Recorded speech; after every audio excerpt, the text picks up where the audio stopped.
Hello student, Kalyani IAS academy को online platform पर आपका स्वागत है।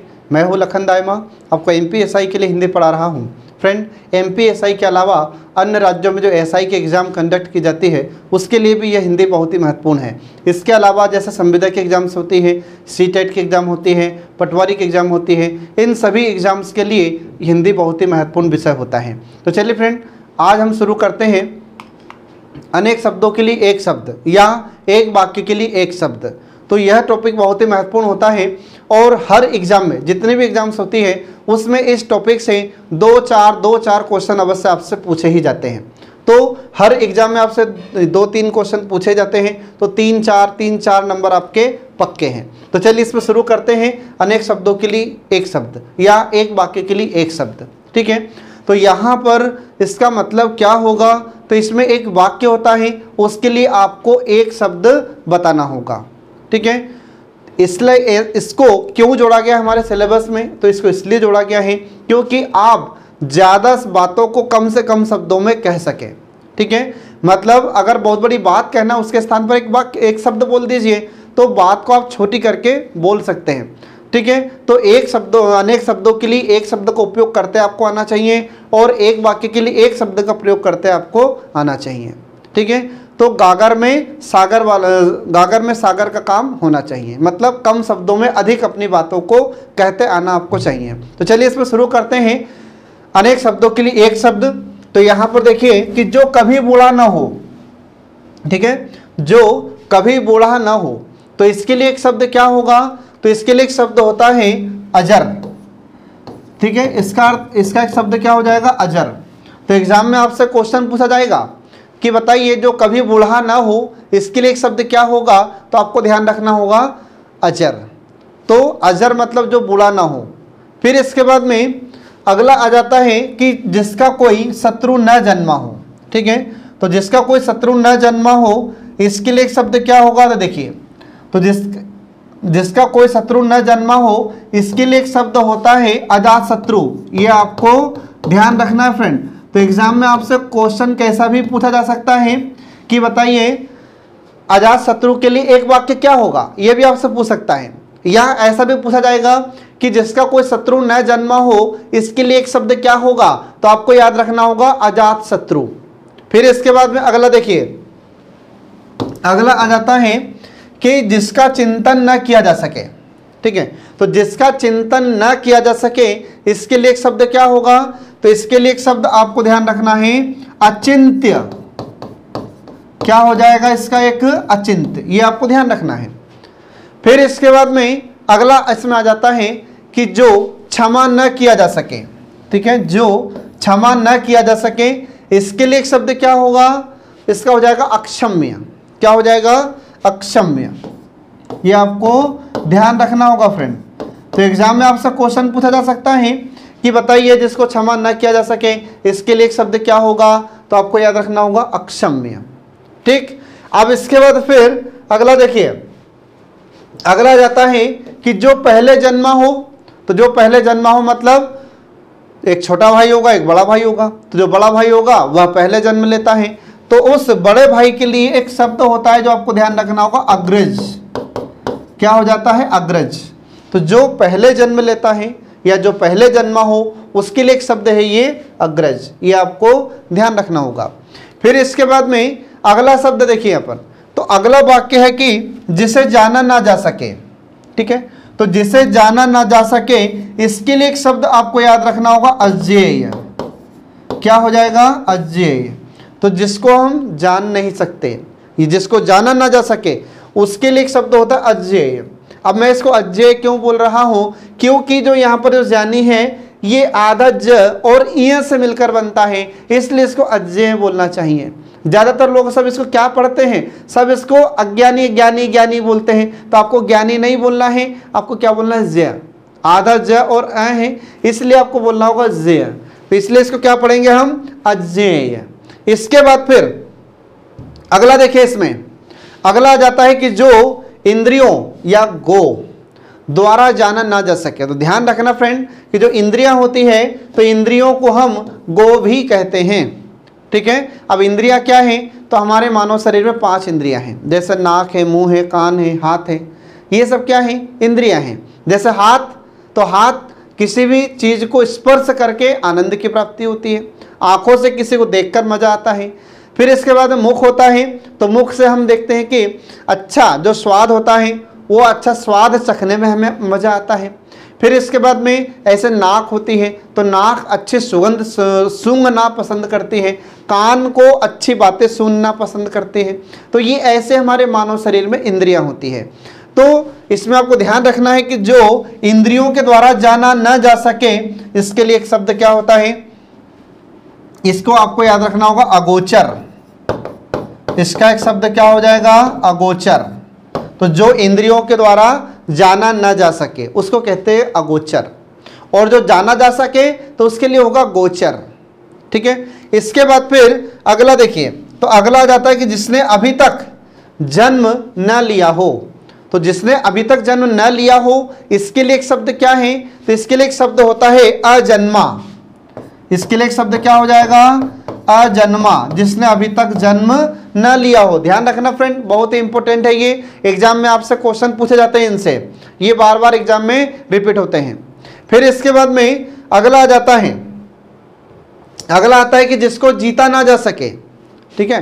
तो जिसको जीता ना जा सके, इसके लिए एक शब्द होता है अजेय। क्या हो जाता है, अजेय।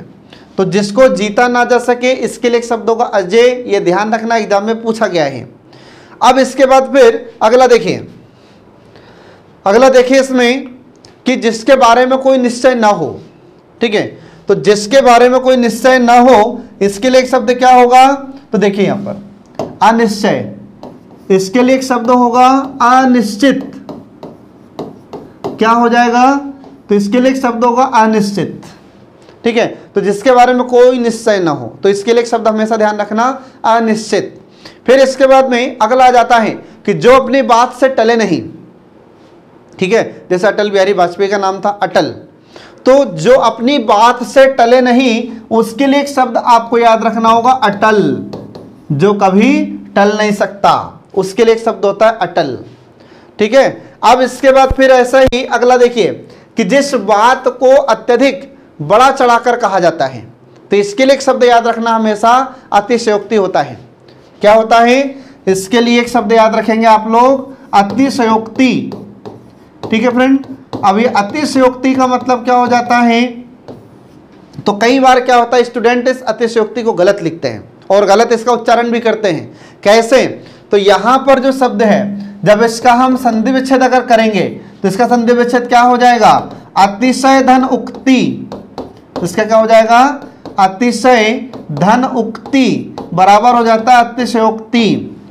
ठीक है। अतिशय मतलब बढ़ाकर, उक्ति मतलब कहना, तो उसे कहा जाता है अतिशयोक्ति। फिर कई बार क्या होता है कि बहुत सारे लोग इसको गलत लिखते हैं, ये सा को ऐसा पूर्ण सा नहीं लिखते हैं, इसको कैसा लिख देते हैं, ऐसा अतिशयोक्ति लिख देते हैं, इस प्रकार से ये ऐसा लिख देते हैं, जो कि गलत होता है। ये आपको ध्यान रखना है विशेष। ठीक है। अब इसके बाद देखिए आगे अगला आ जाता है कि जिसके बराबर कोई दूसरा ना हो। ठीक है। तो जिसके बराबर कोई दूसरा ना हो, इसके लिए एक शब्द आपको ध्यान रखना है, इसके लिए एक शब्द आता है अद्वितीय।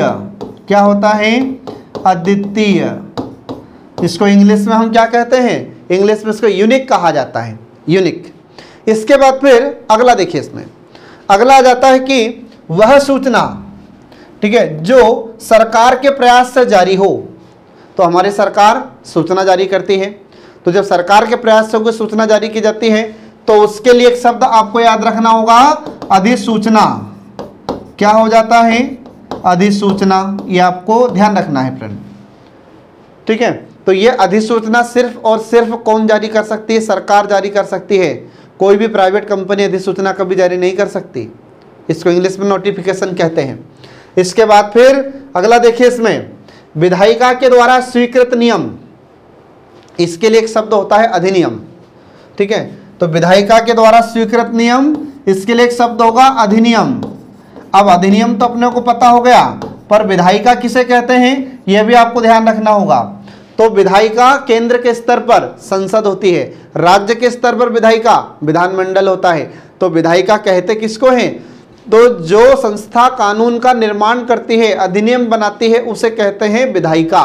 तो विधायिका मतलब विधान बनाने वाली एक संस्था। जैसे हमारे भारत की हम बात करें तो भारत में विधायिका किसे कहा जाता है? तो विधायिका का अर्थ क्या हो जाएगा? तो विधायिका का अर्थ होता है कानून बनाने वाली एक संस्था, विधान बनाने वाली एक संस्था, अधिनियम बनाने वाली एक संस्था। ठीक है, तो केंद्र के स्तर पर विधायिका किसे कहा जाएगा फ्रेंड? तो केंद्र के स्तर पर विधायिका हम कहते हैं संसद को। ध्यान रखना, तो विधायिका को हम दो भागों में बांट देते हैं, एक तो केंद्र के स्तर पर और दूसरा हो जाता है राज्य के स्तर पर। तो केंद्र के स्तर पर विधायिका किसको कहते हैं? तो ये संसद को कहा जाता है।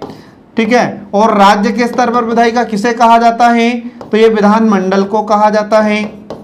इसके बाद फिर जो संसद होती है, तो संसद किसको किसको मिलाकर कहा जाता है? तो संसद लोकसभा, राज्यसभा और हमारे राष्ट्रपति को मिलाकर कहा जाता है। फिर इधर विधानमंडल किसको किसको मिलाकर कहते हैं? तो विधानमंडल में विधानसभा, विधान परिषद और राज्यों के राज्यपाल, इनको मिलाकर कहा जाता है विधानमंडल। और जिन राज्यों में विधान परिषद नहीं होती वहां पर विधानसभा और राज्यपाल को मिलाकर विधानमंडल कहते हैं।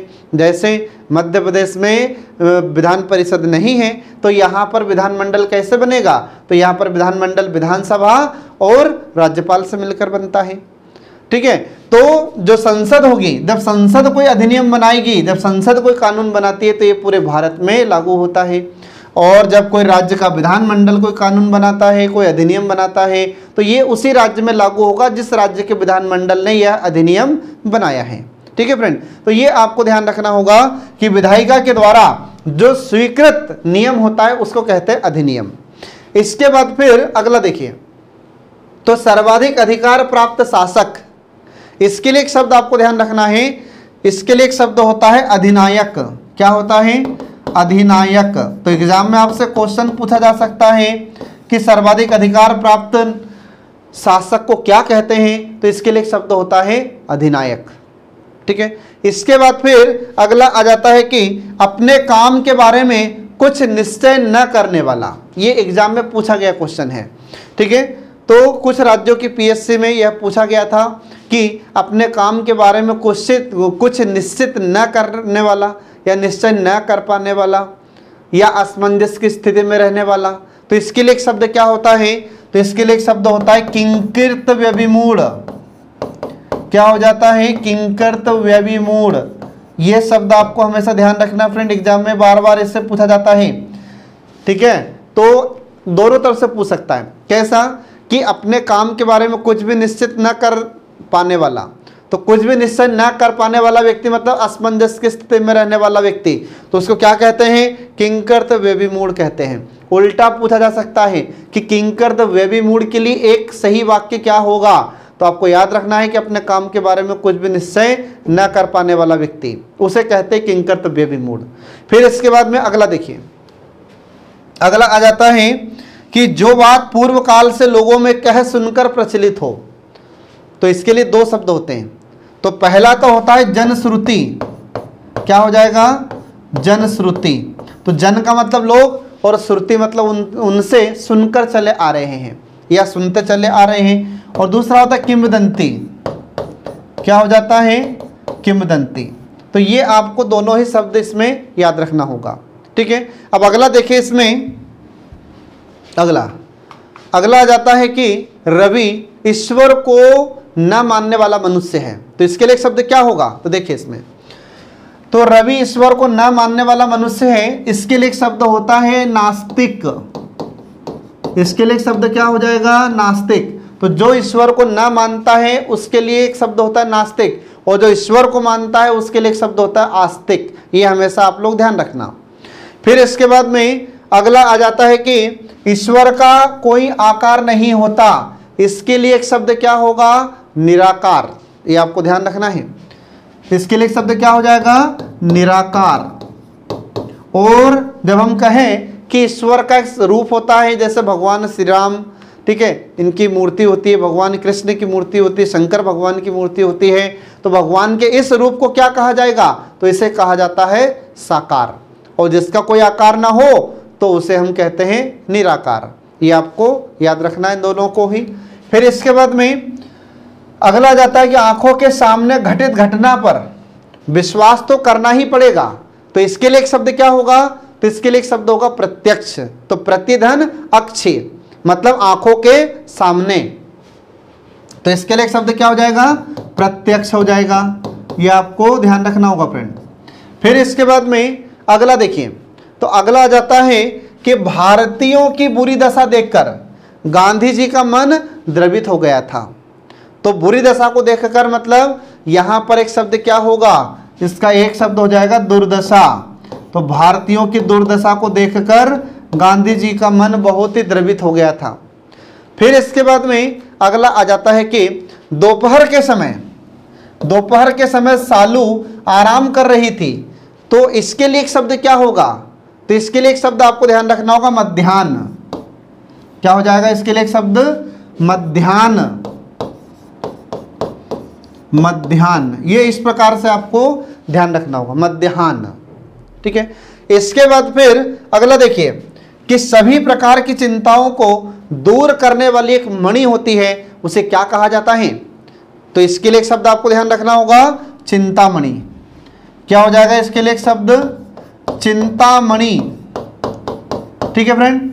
इसके बाद फिर अगला देखिए इसमें कि जो केवल दूसरों में दोष को ही ढूंढता है या दूसरों में दोष को ही खोजता रहता है, तो इसके लिए एक शब्द क्या होगा, तो देखिए इसके लिए एक शब्द होता है छिद्रान्वेषी। ठीक है, छिद्रान्वेषी। तो जो दूसरों में केवल दोष को ही खोजता हो उसके लिए एक शब्द होता है छिद्रान्वेषी।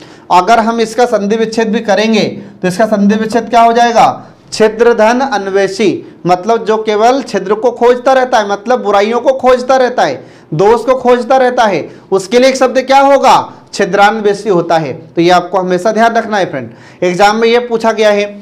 फिर इसके बाद में अगला आ जाता है जिंदा रहने की इच्छा, तो इसके लिए एक शब्द क्या हो जाएगा, तो जिंदा रहने की इच्छा के लिए एक शब्द होता है जिजीविषा। क्या होता है इसके लिए एक शब्द, जिजीविषा। इसके लिए एक शब्द होता है जिजीविषा। ये आपको हमेशा ध्यान रखना होगा। फिर इसके बाद में अगला देखिए, अगला है कि आदेश जो एक निश्चित अवधि तक ही लागू होगा, तो इसके लिए एक शब्द होता है अध्यादेश। ठीक है, इसके लिए एक शब्द क्या होगा, इसके लिए एक शब्द होता है अध्यादेश। ये आपको हमेशा ध्यान रखना होगा फ्रेंड। और यह अध्यादेश कौन जारी कर सकता है, तो यह अध्यादेश हमारे राष्ट्र के स्तर पर हमारे राष्ट्रपति जारी करते हैं और राज्यों के स्तर पर हमारे राज्यपाल जारी करते हैं। उधर राष्ट्र के स्तर पर हमारे राष्ट्रपति संविधान के अनुच्छेद 123 के तहत अध्यादेश जारी करते हैं और राज्यों के राज्यपाल अनुच्छेद 213 के तहत राज्यों में अध्यादेश जारी कर सकते हैं। तो एक निश्चित अवधि तक यह लागू होता है। फिर इसके बाद में अगला देखिए, अगला वाक्य है कि भोजन करने के बाद जो बचा हुआ अन्न होता है या जो जूठ अन्न होती है उसके लिए एक शब्द क्या होगा, तो इसके लिए एक शब्द होता है उच्छिष्ट। क्या हो जाएगा, उच्छिष्ट। ये आपको ध्यान रखना फ्रेंड, एग्जाम में आपसे क्वेश्चन पूछा जा सकता है कि उच्छिष्ट किसे कहते हैं। तो भोजन करने के बाद जो जूठन बचती है या जो अन्न बचा हुआ रहता है उसके लिए एक शब्द होता है उच्छिष्ट। ठीक है। अब इसके बाद देखिए आगे अगला आ जाता है कि वैभव को उस विद्यालय में इम्तहान लेने के लिए जाना है, तो इसके लिए एक शब्द क्या होगा, तो वैभव को उस विद्यालय में इम्तहान लेने वाला बनकर जाना है, तो इसके लिए एक शब्द होता है परीक्षक। क्या हो जाएगा यहाँ पर, ये हो जाता है परीक्षक। ये आपको ध्यान रखना है फ्रेंड। तो एग्जाम में इससे क्वेश्चन आपसे पूछा जा सकता है कि बताइए वैभव को उस विद्यालय में इम्तहान लेने के लिए जाना है, तो इम्तहान लेने वाला बनकर जाना है, तो इसके लिए एक शब्द क्या होगा, परीक्षक, जो परीक्षा लेता है। फिर इसके बाद में अगला आता है कि ममता कम बोलती है, तो ममता कम बोलती है, इसके लिए एक शब्द क्या हो जाएगा, तो इसके लिए एक शब्द होता है मितभाषी। क्या हो जाएगा, मितभाषी। मतलब जो कम बोलता है उसको हम कहते हैं मितभाषी। फिर इसके बाद में अगला आ जाता है कि विवेक ने श्रेष्ठ कुल में जन्म लिया है। ठीक है, तो विवेक ने श्रेष्ठ कुल में जन्म लिया है, तो इसके लिए एक शब्द क्या हो जाएगा, इसके लिए एक शब्द होता है कुलीन। क्या होता है? कुलीन। जो उच्च कुल में जन्म लेता है या श्रेष्ठ कुल में जन्म लेता है उसके लिए एक शब्द होता है कुलीन। ये आपको ध्यान रखना फ्रेंड। इसके बाद फिर अगला आ जाता है कि अनुपम बहुत ध्यान से पुस्तक पढ़ रहा था, तो इसके लिए एक शब्द क्या हो जाएगा? तो इसके लिए एक शब्द आपको ध्यान रखना है तन्मयता। क्या हो जाएगा? तन्मयता। तो ये आपसे एग्जाम में क्वेश्चन पूछा जा सकता है कि बताइए तन्मयता के लिए एक वाक्य क्या होगा? तो आपको ध्यान रखना है कि बहुत ध्यान से पुस्तक पढ़ना, या अगला उल्टा पूछ सकता है कि वह बहुत ध्यान से पुस्तक पढ़ रहा था, तो इसके लिए एक शब्द क्या होगा? तो आपको याद रखना होगा तन्मयता। तो ये क्यों हमसे सिलेबस में पूछा जा रहा है, क्यों हमको पढ़ना पड़ रहा है? क्योंकि हम ज़्यादा बातों को कम शब्दों में व्यक्त कर सकें या कम शब्दों में ज़्यादा से ज़्यादा अपनी बात कह सकें, इसलिए इसको हमारे सिलेबस में जोड़ा गया है। इसके बाद फिर अगला देखिए, अगला आता है कि जो ममत्व से रहित हो, मतलब जिसमें ममता ना हो, तो उसके लिए एक शब्द क्या होगा? तो इसके लिए एक शब्द होता है निर्मम। क्या होता है? निर्मम। तो जिसके अंदर ममता नहीं होती उसे कहा जाता है निर्मम। इसके बाद फिर अगला आ जाता है कि धरती और आकाश के बीच का स्थान क्या कहलाता है? तो आप सोचिए अब आप कि धरती और आकाश के बीच का स्थान क्या होगा? तो इसके लिए एक शब्द होता है अंतरिक्ष। क्या होता है? अंतरिक्ष। ये आपको ध्यान रखना फ्रेंड। तो एग्जाम में पूछा गया क्वेश्चन है ये कि धरती और आकाश के बीच का स्थान क्या कहलाता है? तो उसे कहते हैं अंतरिक्ष। अब इसके बाद फिर अगला आ जाता है कि अपने लिए किए हुए उपकार को याद रखने वाला व्यक्ति, इसके लिए एक शब्द क्या होगा? तो देखिए ये मैं आपको विलोम शब्द में भी अब पढ़ा चुका हूं। तो जब हम किसी पर उपकार करते हैं, ठीक है, किसी की सहायता करते हैं और वह हमारी सहायता को याद रखता है, हमारे उपकार को याद रखता है, तो ऐसे व्यक्ति को क्या कहा जाता है? ऐसे व्यक्ति को कहा जाता है कृतज्ञ। क्या कहा जाता है? कृतज्ञ। ठीक है, तो कृतज्ञ मतलब कि जो उपकार को याद रखता है, उपकार को मानने वाला होता है, एहसान को मानने वाला व्यक्ति होता है, तो उसे कहते हैं कृतज्ञ। तो कृतज्ञ क्यों बोल रहा हूं मैं यहाँ पर? क्योंकि जो जय होता है यह किससे किससे मिलकर बनता है? आधा जय और य से मिलकर बनता है, इसलिए आपको कृतज्ञ नहीं बोलना चाहिए, आपको कृतज्ञ बोलना चाहिए। ठीक है फ्रेंड। इसके बाद फिर अगला देखिए, अगला आ जाता है कि यदि किसी पर उपकार किया जाए और वह उपकार को भुला दे या वह उपकार को न माने, मतलब अपने लिए किए हुए उपकार को भुला देने वाला, तो इसके लिए एक शब्द क्या हो जाएगा? तो इसके लिए एक शब्द होता है कृतघ्न। क्या होता है? कृतघ्न। तो जो किए हुए उपकार को नहीं मानता है उसे कहते हैं कृतघ्न, मतलब एहसान फरोश। ठीक है। फिर इसके बाद में अगला आ जाता है कि सांसारिक वस्तुओं को प्राप्त करने की इच्छा, इसके लिए एक शब्द क्या होगा? ठीक है, तो इसके लिए एक शब्द आपको ध्यान रखना है ऐषणा।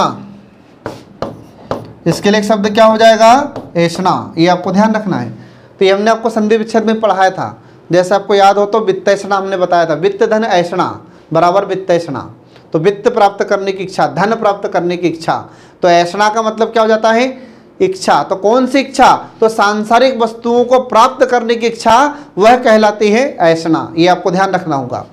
इसके बाद फिर अगला देखिए, इसमें अगला जाता है कि विचारों का ऐसा प्रवाह जिससे कोई निष्कर्ष न निकले, तो इसके लिए एक शब्द आपको याद रखना है ऊहापोह। इसके लिए एक शब्द क्या हो जाएगा? ऊहापोह। ये आपको हमेशा ध्यान रखना है फ्रेंड, एग्जाम में आपसे क्वेश्चन इससे पूछा गया है और आगामी परीक्षाओं में पूछा जा सकता है। तो इसका मतलब क्या हो जाता है कि जैसे कई बार मीटिंग होती है और कोई भी निष्कर्ष न निकल पाए तो उसे कहा जाता है ऊहापोह की स्थिति। ठीक है फ्रेंड, तो ये आपको ध्यान रखना है। तो इस प्रकार से हमने आपको यहाँ पर कुछ महत्वपूर्ण एक वाक्य के लिए एक शब्द यहाँ पर बताए हैं जो एग्जाम में पूछे गए हैं और आगामी परीक्षाओं में आपसे पूछे जा सकते हैं। तो इस प्रकार आज का हमारा सेशन समाप्त हुआ। नेक्स्ट वीडियो जल्दी ही आपके लिए लेकर प्रस्तुत होंगे। तब तक के लिए नमस्कार।